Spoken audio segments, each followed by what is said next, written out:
आज हम chapter number 3 के न्यूमेरिकल फिजिक्स के स्टार्ट करेंगे। अच्छा, न्यूमेरिकल स्टार्ट करने से पहले कुछ बातों को जानना बहुत ज़्यादा ज़रूरी है। उनमें पहली बात ये कि आपको न्यूमेरिकल्स में एसआई यूनिट्स का पता होना चाहिए कि जो वैल्यूज़ आपको गिवन है, आया कि आपको उसकी एसआई यूनिट पता है या नहीं। दूसरी बात ये कि कुछ ट्रिक्स होती है न्यूमेरिकल्स को सॉल्व करने की। फॉर एग्जाम्पल, यहाँ पर आप चैप्टर नंबर 3 के न्यूमेरिकल 3.3 में देख सकते हैं, एक न्यूमेरिकल दिया है, कह रहा है कि a car moving with a velocity of 36 kilometre per hour is brought up to rest. अब यहाँ पर एक टर्म यूज की गई है, ब्राउट अप टू रेस्ट। जहां भी आप न्यूमेरिकल में, ऐसे न्यूमेरिकल्स में जिसमें वेलोसिटी की बात की जाए या जिसमें रेस्ट की बात की जाए, उसमें आप दो चीजों का बहुत ज्यादा रुझान देखेंगे। पहला होगा ब्राउट अप टू रेस्ट, यानी जहां भी ब्राउट अप टू रेस्ट की बात आएगी वहां पर हमेशा VF 0 ली जाएगी, क्योंकि कह रहे हैं कि a car moving with a velocity, एक कार जो पहले से ही एक वेलोसिटी में है, तो जाहिर सी बात है इसकी वेलोसिटी जो फर्स्ट वाली वेलोसिटी होगी वो होगी इनिशियल वेलोसिटी। और जहां भी आप ब्राउट अप टू रेस्ट का जिक्र देखेंगे वहां पर ऑलरेडी VF क्या हो जाएगी, यानी फाइनल वेलोसिटी 0 हो जाएगी। अगर हम इसके डेटा की बात करें तो डेटा में सबसे पहली चीज जो आपको दिखेगी वो ये होगी, a car moving with a velocity of 36 kilometre per hour is brought up to rest. Brought up to rest it means VF 0। तो जाहिर सी बात है जो हमारे पास वेलोसिटी फर्स्ट वाली गिवन है वो कौन सी होगी, इनिशियल वेलोसिटी होगी। तो VI equals to 36 kilometre per hour. अब दूसरी चीज जो बहुत ज्यादा जरूरी होती है न्यूमेरिकल को सॉल्व करने के लिए वो है हमारे पास कन्वर्जेशन। यानी आप नॉर्मल यूनिट से SI यूनिट में जब जाते हैं तो आपको कुछ कन्वर्जेशन करना पड़ती है, और उस कन्वर्जेशन में यहाँ पर आप देख सकते हैं कि किलोमीटर पर आवर है, और आप अच्छी तरीके से जानते होंगे कि किलोमीटर पर आवर से हम किस में जाते हैं, मीटर में जाते हैं। किलोमीटर पर आवर से मीटर में जाने के लिए 36, यहाँ पर आपको किलोमीटर पर आवर गिवन है, मल्टीप्लाई करेंगे आप 1000 से और डिवाइड करेंगे आप 3600 से। ओके, नाउ जब हम इसको कन्वर्ट करेंगे तो 36 वन जा 36, 3 0 गिवन है, 1 2 3, नीचे भी 3 6 और डबल 0, 2 0 से 2 0 कैंसिल, 36 वन जा 36 और 36 टेन जा 36। तो आपके पास जो किलोमीटर पर आवर से जब आप मीटर में गए तो आप मीटर पर सेकंड में गए तो आपके पास क्या बचा, 10 मीटर पर सेकंड। अगली चीज जब आपने देखा ब्राउट अप टू रेस्ट, जब ब्राउट अप टू रेस्ट देखा तो आपको अंदाजा हो गया कि फाइनल वेलोसिटी जो आपके पास होगी वो ऑलरेडी क्या है, 0। रेस्ट इन 5 सेकंड्स, आपको यहाँ पर टाइम गिवन है और टाइम की यूनिट ऑलरेडी SI यूनिट में है 5 सेकंड। इसे हम चेंज नहीं करेंगे, क्यों, क्योंकि ये ऑलरेडी हमारे पास SI यूनिट यानी इंटरनेशनल सिस्टम यूनिट में। अब कह रहे हैं कैलकुलेट इट्स डी एक्सीलरेशन, इसकी डी एक्सीलरेशन मालूम करनी है। इट मींस ए हमें मालूम करना है। ये आपके पास डेटा ऑलमोस्ट कंप्लीट हो चुका है। Now turns into solution. Solution में जब आप आते हैं तो आप देख रहे हैं यहाँ पर हमारे पास VI है, यहाँ पर हमारे पास VF है, यहाँ पर हमारे पास टाइम गिवन है और यहाँ पर एक्सीलरेशन गिवन है। तो जब आप इन तमाम पूरे इस समरी को देखते हैं तो आपके पास एक फॉर्मूला जहन में आता होगा, न्यूटन का फर्स्ट इक्वेशन ऑफ मोशन आपके पास जहन में आएगी। फर्स्ट इक्वेशन ऑफ मोशन,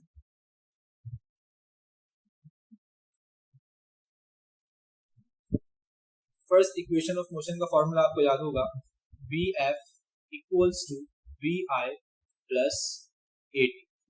ये आपके पास VF भी गिवन है, यहाँ पर आपके पास VI भी है, T भी आपके पास गिवन है और A आपको मालूम करना है। अगर हम A को अलग करने की बात करते हैं तो हमने A को यही रखा, VF ऑलरेडी हमारे पास यहाँ मौजूद था, VF को ऐसे रहने दिया, VI प्लस का था, इक्वल्स टू के उधर ले गए तो यहाँ पर माइनस का VI, T A से मल्टीप्लाई कर रहा था तो T डिवाइड में आ जाएगा।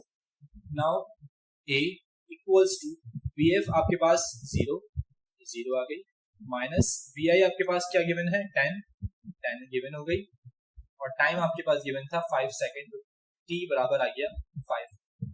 A equals to minus 10 divided by 5, 5 one जा 5, 5 टू जा 10। A इक्वल्स टू -2 अच्छा, अब आपके पास एक्सीलरेशन की यूनिट आपको जानना बहुत ज्यादा जरूरी है, और एक्सीलरेशन की यूनिट और वेलोसिटी की यूनिट इन दोनों बहुत ज्यादा सिमिलर यूनिट है, तो आपको इसको याद रखना पड़ेगा। एक्सीलरेशन की यूनिट होती है हमारे पास मीटर पर सेकंड स्क्वायर, और जबकि वेलोसिटी की यूनिट होती है जस्ट मीटर पर सेकंड। अच्छा, अब आप ये देख रहे होंगे कि एक्सीलरेशन माइनस में क्यों आया। एक्सीलरेशन माइनस में इसलिए आया है क्योंकि उसने हमें कहा ही यही था कि हमने डी एक्सीलरेशन मालूम करना है। डी एक्सीलरेशन का मतलब ये है कि गाड़ी बहुत तेजी से मूव कर रही थी, लेकिन जब हमने ब्रेक लगाया तो एक्सीलरेशन क्या हुई, कम हुई, यानी डी एक्सीलरेट हुई गाड़ी। तो डी एक्सीलरेट का मतलब आपकी वैल्यू किस में आएगी, माइनस में आएगी। तो ये आपके पास पहले न्यूमेरिकल का सॉल्यूशन है।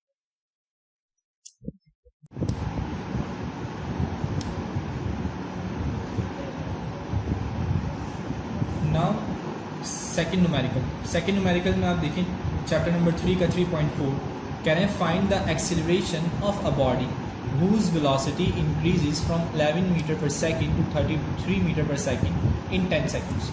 इस न्यूमेरिकल में भी कहा गया है कि फाइंड द एक्सीलरेशन। इससे पहले जो हमने न्यूमेरिकल किया था उसमें डी एक्सीलरेशन हमने मालूम किया।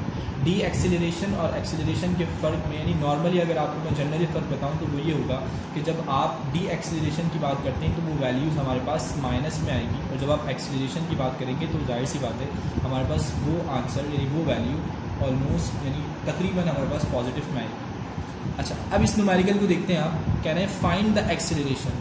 शुरू में उसने हमें बता दिया कि क्या मालूम करना है, एक्सीलरेशन मालूम करना है। डेटा में सबसे पहले चीज़ आप एक्सीलरेशन को लिखेंगे। एक्सीलरेशन मालूम करना है तो ए इक्वल्स टू क्वेश्चन मार्क। इसके बाद जब आप आते हैं तो कहते हैं ऑफ अ बॉडी, एक बॉडी की whose वेलोसिटी, जिसकी वेलोसिटी इंक्रीजेज बढ़ती है फ्रॉम 11 मीटर पर सेकेंड टू 33 मीटर पर सेकेंड। यानी सबसे पहली जो वेलोसिटी थी वो थी 11 मीटर पर सेकेंड। उसके बाद जहाँ तक वो वेलोसिटी गई, यानी उस बॉडी की जितनी वेलोसिटी बढ़ी वो बढ़ी 33 मीटर पर सेकेंड।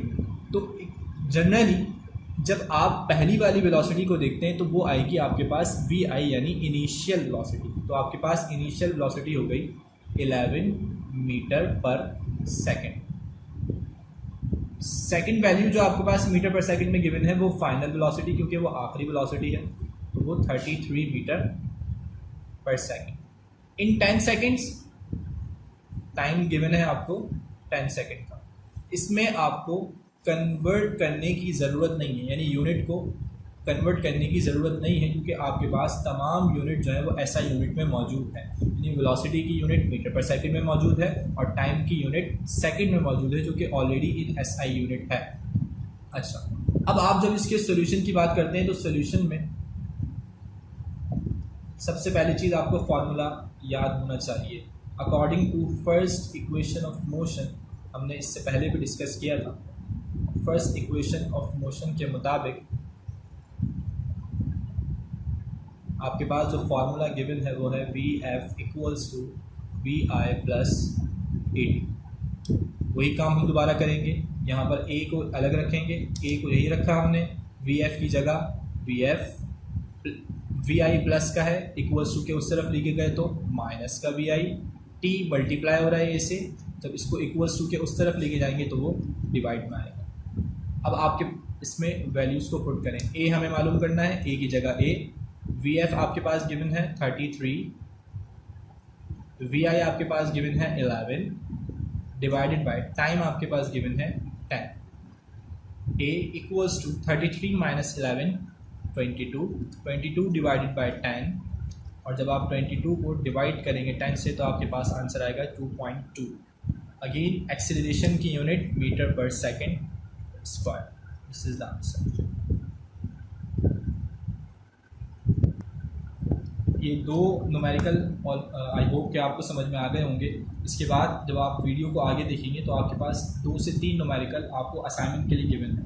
तो अगर इसमें कोई प्रॉब्लम हो, कोई चीज़ समझ में नहीं आ रही हो तो आप हमसे कमेंट में पूछ सकते हैं। अपना ख्याल रखें। अल्लाह हाफ़िज़।